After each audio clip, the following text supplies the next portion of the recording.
मेरी बीवी आईने के सामने खड़ी होकर तैयार हो रही थी और मैं बिस्तर पर लेटा आंखों से उसे देख रहा था। उसकी नज़र में मैं एक सोता हुआ इंसान था, लेकिन हकीकत में मैं जाग रहा था।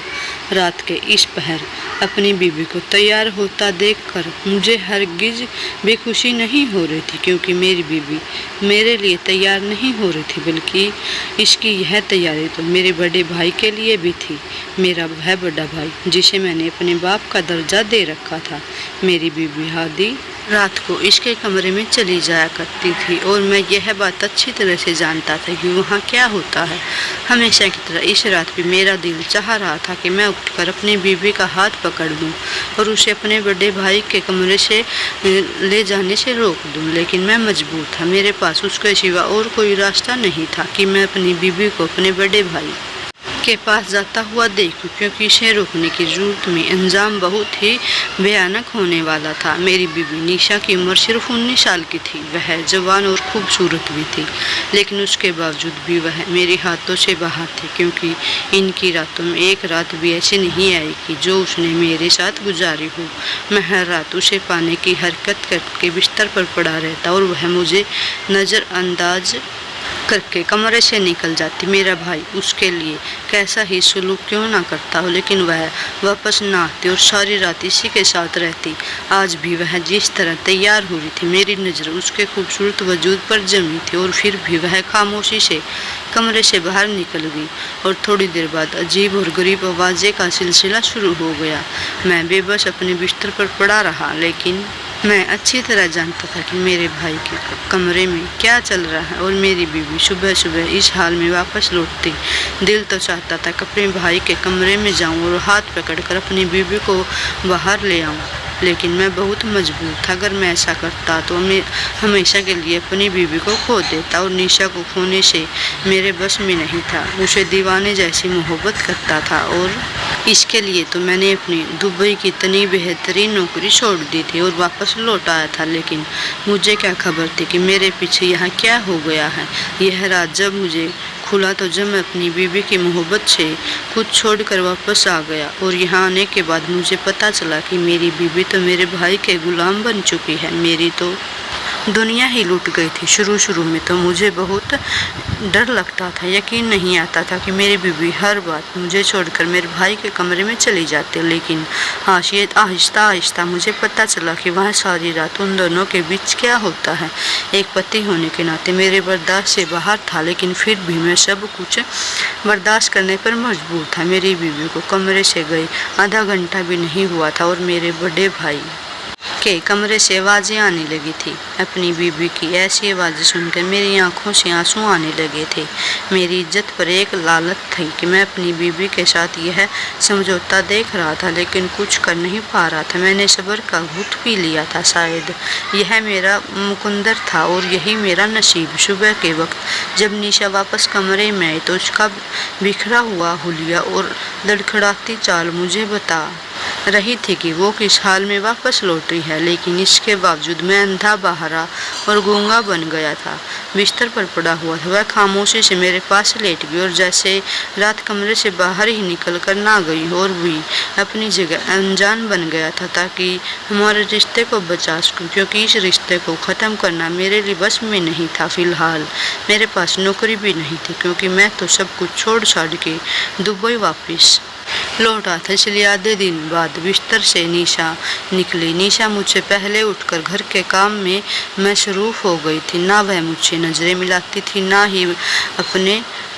ही उसने पता नहीं यह कैसे अजीब सिलसिला था जो हम दोनों के बीच पिछले 15 दिन से चल रहा था। मैं खुद को और निशा को इस दलदल से निकालना चाहता था, क्योंकि अब इस तरह ज़िंदगी गुजारना मेरे लिए नामुमकिन हो गया था। इसलिए मैं तैयार हो गया और घर से निकल गया। मुझे जिस जगह जाना था, मुझे यकीन था कि वहाँ जाकर मुझे मेरे सारे सवालों के जवाब मिल जाने हैं, क्योंकि मैं जानता था कि मेरी हर मुश्किल का हल वही है। निशा ने मुझे नाश्ते का पूछा था, लेकिन मैंने इनकार कर दिया था। मैं बहुत तेज़ स्पीड में गाड़ी चला रहा था, लेकिन इससे भी कहीं ज़्यादा तेज़ रफ्तार से मेरे दिमाग में सोचें चल रही थी। 15 दिन पहले जब मैं दुबई से वापस आया था। मुझे लगा था कि मेरी बीबी मुझे देखकर बहुत खुश होगी, लेकिन इसके चेहरे के अंदाज बहुत ही अजीब थे। मैं अचानक से घर लौटा, उसके सरप्राइज देना चाहता था, लेकिन इसकी शक्ल देखकर मैं खुद ही सरप्राइज हो गया था। वह ऐसे पेश आ रही थी जैसे उसे मेरा आना कुछ अच्छा नहीं लगा हो, या फिर मेरी मौजूदगी में उसे कोई परेशानी हो। भाई भी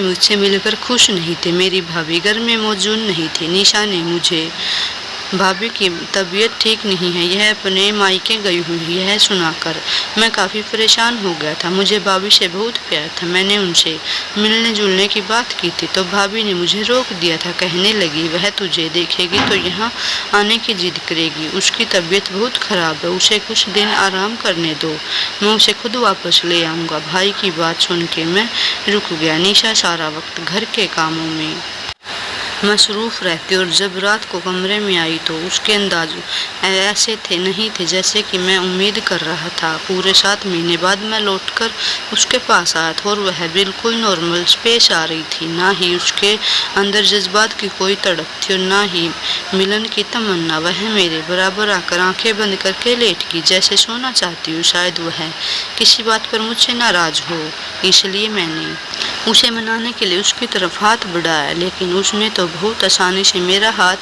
झटक दिया और कहने लगी, मैं बहुत थक गई हूँ, मुझे सोने दे। यह कहकर उसने मेरे कमरे की लाइट भी बुझा दी। सारे अरमान मिट्टी के लिए खामोश रह गए। जिस औरत के लिए मैं अपनी नौकरी दाव पर लगा के वापस आया था, इसी ने तो मेरी परवाह ही नहीं की।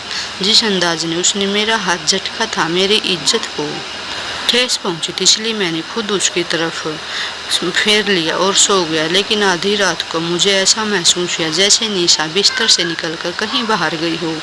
कमरे में अटैच बाथरूम था, फिर वह बाहर गई। मुझे समझ नहीं आया। फिर ख्याल आया कि कहीं ऐसा तो नहीं है कि वह मुझसे ज़्यादा नफरत हो गई हो, इसलिए कमरे से निकली हो। मैंने भी तो जानबूझकर कितने दिनों तक कमरे से बाहर निकला तो मुझे यह भाई के कमरे में जाती दिखाई दी। रात के इस पहर भाई के कमरे में इसका क्या काम था, जबकि भाभी जी घर में नहीं थी। मुझे अपने भाई और निशा दोनों पर ही भरोसा था, इसलिए मेरे दिल में एक दफ़ा उनके खिलाफ कोई बात नहीं था और मैं भाई के कमरे की तरफ बढ़ा गया। शायद वह किसी काम से वहाँ गई होगी, लेकिन कमरे के दरवाजे पर पहुँचते ही कदम जंजीर से बंध गए। मेरी बीबी मेरे पीछे इतना घटिया हरकत भी कर सकती है। मैं चाहता तो उसी वक्त कमरे के अंदर दाखिल होकर निशा और अपने भाई को रंगे हाथों पकड़ लेता, लेकिन ऐसा करने से हर रिश्ते का भरम टूट जाता और मैं भरी दुनिया में अकेला रह जाता। इसलिए मैंने सब्र से काम लिया और सोचा कि मैं निशा के मुँह से सच जानकर रहूँगा कि आखिर उसने मुझे कैसे कर सकता था। वह तो मेरा सगा भाई था जिसने मेरे बाप का दर्जा दे रखा था और मेरा भाई अपनी बीवी से अपनी मोहब्बत करता था। वह कभी अपनी बीवी को धोखा नहीं दे सकता था। फिर आधी रात को मेरी बीवी उसके कमरे के बीच में क्या चल रहा था। मेरी भाभी उसके मायके गई हुई थी, जबकि आज तक कभी मैंने अपनी भाभी को मायके में रहते हुए नहीं देखा था। मेरे अंदर एक तूफान पनप गया था और इस तूफान किसी वक्त थमना था। जब सच्चाई पूरी तरह खुलकर मेरे सामने आ जाती है तो पूरे 7 महीने से यहाँ नहीं था और उन 7 महीनों में मेरे पीछे यहाँ क्या हुआ था वह मुझे सब कुछ जानना था। लेकिन उससे पहले मुझे अपनी बीवी को अपने भाई के कमरे में जाने से रोकना था और इसलिए अगली रात मैंने सोने के बजाय जागने का फैसला किया। सारी रात के 2 बजे रहे थे और मैं टीवी खोलकर बैठा हुआ था। निशा किसी बिन पानी मछली की तरह बेचैन हो रही थी, वहाँ तड़प रही थी और जब कुछ वक्त और गुजरा तो गुस्से में आ गई। कहने लगी, कब तक जागोगे, बहुत रात हो गई है, टीवी बंद करे और लाइट भी। जब मैंने कोई जवाब नहीं दिया तो उसने आगे बढ़कर खुद ही टीवी और लाइट बंद कर दी। मजबूरन वह आंखें बंद करके बिस्तर पर लेट गई।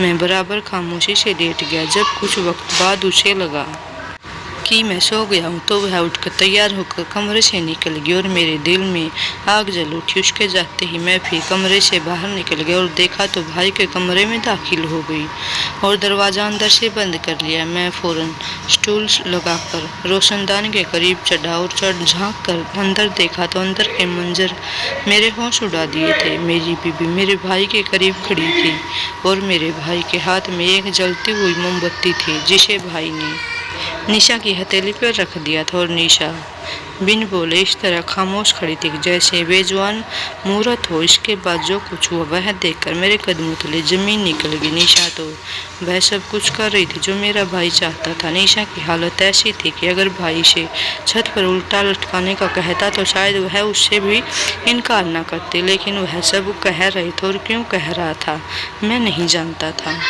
इस रात मैं ऐसे ही लौट आया, अपने कमरे में आ गया और अगली रात मैंने निशा की किसी तरह की भाई के कमरे में जाने की नहीं दिया। जैसे ही वह उठकर तैयार होने लगी मैं फौरन से बिस्तर से उठा और उसका हाथ पकड़कर उसे बिठाया और कहा कि आज की रात तुम कमरे से बाहर नहीं जाओगी। मेरा लहजा और मेरा अंदाज देखकर वो खामोश से मेरे पास बैठी रही। फिर कुछ देर बाद बिस्तर पर बैठी रही जैसे वह कुछ पल की मेहमान हो। मैं इस कदर घबरा गया कि जोर जोर से चीखने लगा। मेरी आवाज़ मेरा भाई सुनकर कमरे से बाहर निकलकर मेरे पास चला आया और निशा की ऐसी हालत देखकर मुझे कहने लगा कि इसे मेरे कमरे में जाकर लिटा दो। भाई की आवाज़ सुनकर मैंने गुस्से से कहा कि निशा की हालत इतनी खराब, आपको कमरे में क्यों लेकर जाऊँ, हॉस्पिटल लेकर जाता है। मुझे भाई कहने लगा इसका इलाज मेरे कमरे में है ना कि हॉस्पिटल में, जो मैं कह रहा हूँ वही करो। इसका इलाज इतना सख्त था कि मैं निशा को उसके कमरे में ले गया और बिस्तर पर लिटा दिया। पहले मुझे कमरे से निकलने का हुक्म दिया और फिर खुद न जाने इसके साथ कमरे में बंद होकर क्या करने लगे। लेकिन कुछ देर बाद जब निशा उसके कमरे से निकली तो पहले की तरह बहुत ठीक थी। इसे ठीक ठाक देखकर मैं हैरान भी था और खुश भी था, लेकिन यह बात मेरी समझ से बाहर थी। भाई ने इसके साथ क्या किया था? जो कुछ पिछली रात मैंने अपनी आंखों से देखा था वह बहुत ना यकीन करने वाला था। जो आज हुआ था उसने तो मेरे होश उड़ा दिए थे। मैं बहुत ही ज़्यादा डर गया था क्योंकि निशा को तकलीफ में ना देख मेरे लिए बहुत मुश्किल था। और फिर हर गुजरती रात के साथ मुझे एहसास हुआ कि मैं जिस रात निशा को भाई के कमरे में जाने से रोकता था उसकी हालत ऐसे ही बिगड़ जाती। मुझे वापस आए 15 दिन हो चुके थे, लेकिन एक रात भी निशा मेरे पास नहीं गुजारी थी, बल्कि वह हर रात भाई के कमरे में चली जाती। मैं यह सब कुछ देखकर भी अनजान बन जाता। अगर मेरी जगह कोई और होता तो सीधे अपने कटघरे में खड़ा कर देता, लेकिन मसला यह नहीं था। रिश्तों को खोने से डरता था। माँ बाप के चले जाने के बाद मेरा बड़ा भाई ही मेरे लिए सब कुछ था और निशा वह तो मेरी मोहब्बत, मेरी जिंदगी थी। लेकिन वह दोनों मिलकर जो कुछ कर रहे थे उनके पीछे क्या वजह थी यह जानने के लिए मैं घर से निकल गया और सीधे अपने भाई के घर पहुँचा, भाभी के घर पहुँचा, क्योंकि मेरे साथ पिछले महीनों में जो कुछ भी हुआ था अगर इसके बारे में किसी को कुछ पता है तो वह सिर्फ मेरी भाभी है। मुझे अपने दरवाजे पर खड़ा देखकर पहले तो हैरान हुई और फिर खुशी से मेरा हाथ पकड़कर मुझे अपने घर अंदर ले गई और कहने लगी तुम बहुत याद किया। मैंने तुम्हें पिछले 2 महीनों से यहाँ पड़ी हूँ और तुम्हारे भाई ने एक बार भी पलट कर मुझे नहीं देखा। मैं हैरानी से पूछा कि आपकी तबीयत ठीक है ना, तो मुझे तो बताया कि आप बीमार हैं। भाभी ने हंसकर मेरी तकलीफ देखा तो कहने लगी बीमार मैं नहीं बल्कि वह लोग हैं जो मुझे बीमार कह रहे हैं। इलाज की जरूरत उन्हें है। भाभी का इलाज अजीब था। मैंने कहा भाभी मुझे सच सच बताइए मेरे पीछे क्या हुआ है। मैं जब से यहाँ आया हूँ भाई और निशा का रवैया देखकर मैं तो बहुत परेशान हो गया हूँ। तो मैं कहाँ जाऊँ? मुझे परेशान देखकर भाभी ने तसल्ली दी और कहने लगी सब ठीक हो जाएगा। और फिर मुझे एक राज बताया कि मेरे रोंगटे खड़े हो गए। जो कुछ मैं देख रहा था वह वैसा नहीं था जैसे नजर आ रहा था। सारी हकीकत जानकर तो मेरी जान ही निकल गई थी। 8 महीने पहले निशा से मैंने अपनी पसंद की शादी की थी। मेरे एक दोस्त की शादी थी और उसी शादी में मैंने निशा को पहली बार देखा। वह कम उम्र और खूबसूरत होने के साथ साथ बहुत ही शर्मीली लड़की थी। इसी बात ने मुझे इनकी तरफ दीवाना कर दिया था। मेरे माँ बाप नहीं बड़े भाई और भाभी थे। जैसे ही मैंने अपने भाई भाभी को निशा के बारे में बताया तो मेरी भाभी बहुत खुश हुई, कहने लगी यह तो अच्छी बात है, मुझे भी किसी का साथ मिल जाएगा और तुम्हारा घर भी बस जाएगा। लड़की ढूंढने की झंझट से भी जान छूट गई। मैं दुबई से कुछ महीनों की छुट्टियां पर घर आया था क्योंकि मेरी नौकरी बाहर थी और मैं सालों से वहीं रहा। इसलिए मैंने भाभी को कहा कि वह चट मंगनी और पट ब्याह कर दे। अब मैं 2 साल पहले दोबारा लौटकर नहीं आ सकता।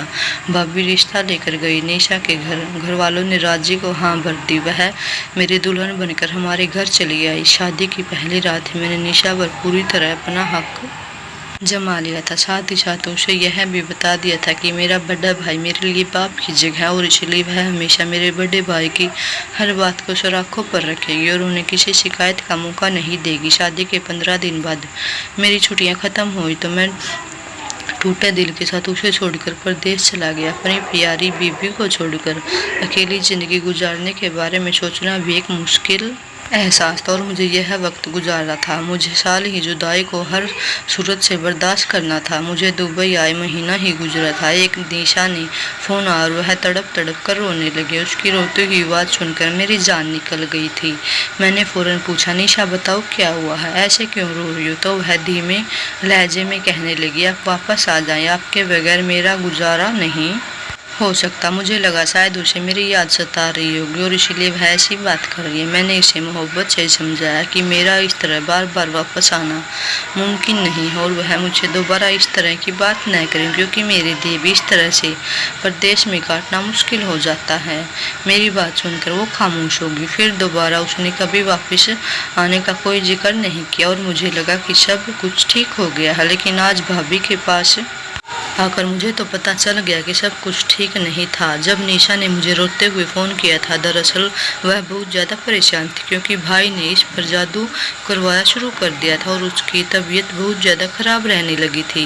भाई मेरी शादी नहीं करवाना चाहते थे क्योंकि मेरे भेजे हुए पैसे वह शहर में अपने नाम की जायदाद बना रहे थे और वह नहीं चाहते थे कि मेरी फैमिली बने, इसलिए उन्होंने मेरी शादी तो करवा दी। लेकिन मेरी दुबई वापसी जाने के बाद भाभी मेरी बीबी को भाई के नापाक इरादों से बचा नहीं पाई और भाई ने मेरी बीबी को कई तरीकों से तंग करना शुरू कर दिया था। लेकिन जब निशा तकलीफ बर्दाश्त नहीं कर पाई तो उन्होंने काले जादू का इस्तेमाल शुरू कर दिया और निशा को अपने काबू में कर लिया। आधी आधी रात को वह निशा को अपने जादू के असर में करके पढ़ाई करते थे। कभी कभी उसका हाथ जलाने तो कभी कभी उसको पढ़ कर तकलीफ देते। इसकी ऐसी आवाज़ें निकलती लेकिन कभी भी भाई के खिलाफ न जाती। भाई इस पर ऐसा जादू कर रहे थे जिससे कि वह जिंदगी भर के लिए न सिर्फ उसकी गुलाम हो जाती बल्कि बेऔलाद भी रहती। भाभी ने भाई को रोकना चाहा था, भाई ने बात नहीं मानी और इसलिए भाभी ने गुस्से में घर छोड़ दिया। भाई दौलत के लालच में इस कदर अंधे हो गए थे कि उन्होंने एक साथ 2 रिश्तों को दांव पर रख दिया था। निशा भी हर रात इसी जादू के असर में उनके कमरे में पहुंच जाती थी। जिस रात न जाती उनकी तबीयत बिगड़ जाती। यह सब सुनकर मेरी जान निकल गई थी। भाभी ने मुझे इस जादूगर का पता दिया, उसके साथ मिलकर भाई यह सब करवा रहा है। भाभी ने कहा, अगर तुम अपने भाई से ज़्यादा पैसे दोगे तो यह तुम्हें जादूगर तुम्हारे लिए काम करेगा और सब कुछ ठीक हो जाएगा। मैंने ऐसा ही किया। उस जादूगर को बहुत ज़्यादा पैसा दिया और उसने न जाने ऐसा क्या किया कि भाई का जादू भी उल्टा पड़ गया। निशा ने तो उनके कमरे में जाना छोड़ दिया लेकिन अब हर रात उनके कमरे में उनकी चीखें आवाज़ें निकलती। कुछ दिन बाद सिलसिला ऐसे ही चलता रहा और फिर एक दिन भाई ने खुद हमारे कदमों में गिरकर हमसे माफ़ी मांग ली क्योंकि वह बहुत तकलीफ में थे और इस तकलीफ में से निकालना चाहते थे। मैंने भाई को माफ़ कर दिया लेकिन अपने रास्ते उनसे अलग कर लिया। मैंने हमेशा के लिए दुबई वाली नौकरी छोड़ दी और निशा के साथ एक अलग मकान में शिफ्ट हो गया। कभी कभी रुपये पैसे और जायदाद इंसान को उसके रिश्तों को दूर कर देते और मेरे साथ भी ऐसा ही हुआ था। जायदाद की लालच में मेरे भाई ने हर रिश्तों को खो दिया था, न ही भाभी उनके साथ न ही और निशा। क्या आप लोगों ने भी आज की दुनिया में ऐसे लालची लोगों को देखा है जिन्हें दौलत के आगे रिश्तों की कोई परवाह नहीं होती? धन्यवाद दोस्तों।